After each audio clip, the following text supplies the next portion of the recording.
move on to Paul Moulton from Isle of Man Television. Good afternoon, Paul. Fast am I? Thank you. And I know, David, I've been talking to you for getting 40 questions in just about 2 hours ago. So I have something more, just to follow on from Sam there.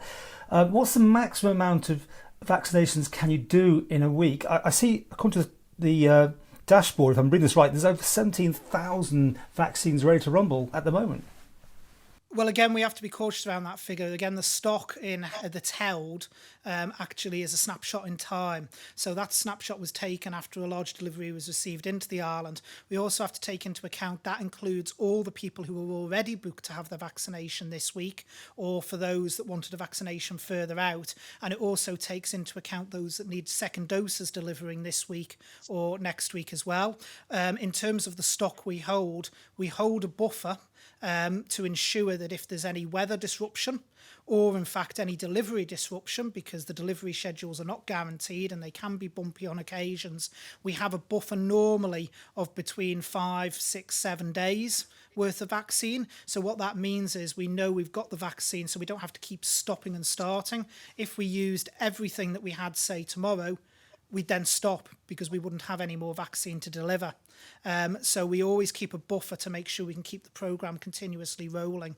But that buffer now is down to 5, 6 days. And I know on some projections at some points we will be down to a buffer of only 3 days worth of vaccine. So the maximum you can do in a day is? So the maximum we can do in a day, again based on delivery schedules, because we could go higher if we got higher amounts of deliveries, is that just over 1,000 a day.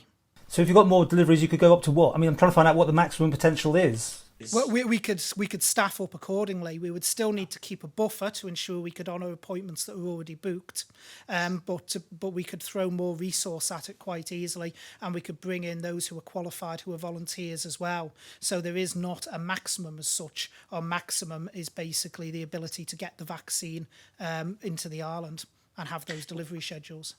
I appreciate this question comes up from time to time, but as you know, things move on, and MHK actually put it up as well earlier. Is it time we follow the JCVI and move from 10 to 12 weeks for the single dose, so a greater number of people could have that vaccine? And you have said you were going to keep looking at this, weren't you?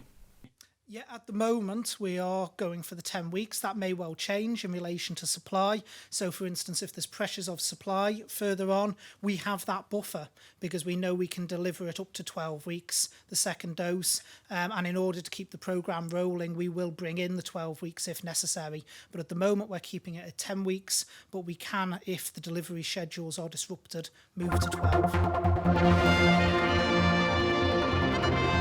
12.